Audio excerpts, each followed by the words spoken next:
جب یوسف نے اپنے والد سے کہا کہ ابا میں نے خواب میں 11 ستاروں اور سورج اور چاند کو دیکھا ہے، دیکھتا کیا ہوں کہ وہ مجھے سجدہ کر رہی ہیں۔ انہوں نے کہا کہ بیٹا اپنے خواب کا ذکر اپنے بھائیوں سے نہ کرنا، نہیں تو وہ تمہارے حق میں کوئی چال چلیں گے۔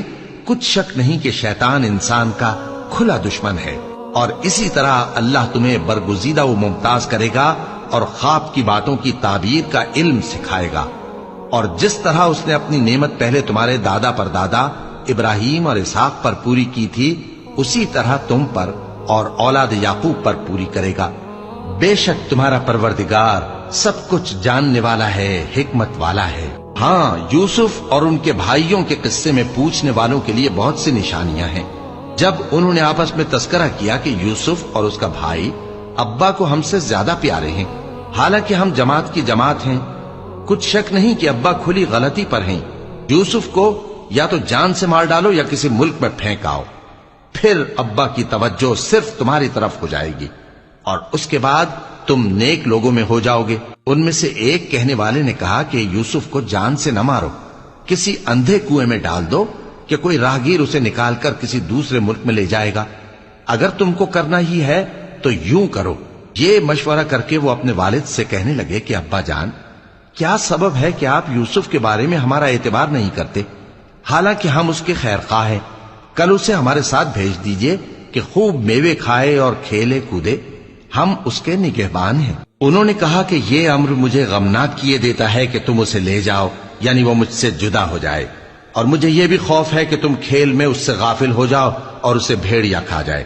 وہ کہنے لگے کہ اگر ہماری موجودگی میں کہ ہم ایک طاقتور جماعت ہیں اسے بھیڑیا کھا گیا تو ہم بڑے نقصان میں پڑ گئے۔ غرض جب وہ اس کو لے گئے اور اس بات پر اتفاق کر لیا کہ اس کو اندھے کنویں میں ڈال دیں، اور ہم نے یوسف کی طرف وحی بھیجی کہ ایک وقت ایسا آئے گا کہ تم انہیں ان کے اس سلوک سے آگاہ کرو گے، اور ان کو اس وحی کی کچھ خبر نہ ہوگی۔ اور یہ حرکت کر کے وہ رات کے وقت باپ کے پاس روتے ہوئے آئے، کہنے لگے کہ ابا جان، ہم تو دوڑنے اور ایک دوسرے سے آگے نکلنے میں مصروف ہو گئے اور یوسف کو اپنے اسباب کے پاس چھوڑ گئے تو اسے بھیڑیا کھا گیا، اور آپ ہماری بات کو گو ہم سچ ہی کہتے ہیں باور نہیں کریں گے۔ اور ان کے کرتے پر جھوٹ موٹ کا لہو بھی لگا لائے۔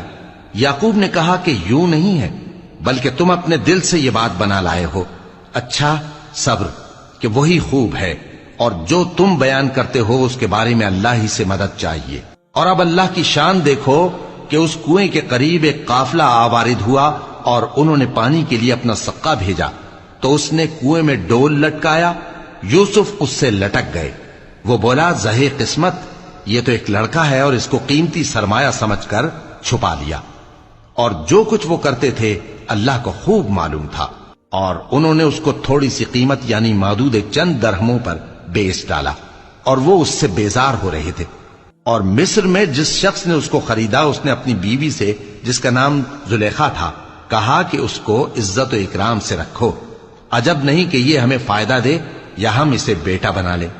اس طرح ہم نے یوسف کو سرزمین مصر میں جگہ دی، اور غرض یہ تھی کہ ہم ان کو خواب کی باتوں کی تعبیر سکھائیں، اور اللہ اپنے کام پر غالب ہے لیکن اکثر لوگ نہیں جانتے۔ اور جب وہ اپنی جوانی کو پہنچے تو ہم نے ان کو دانائی اور علم عطا کیا، اور نیکوکاروں کو ہم اسی طرح بدلہ دیا کرتے ہیں۔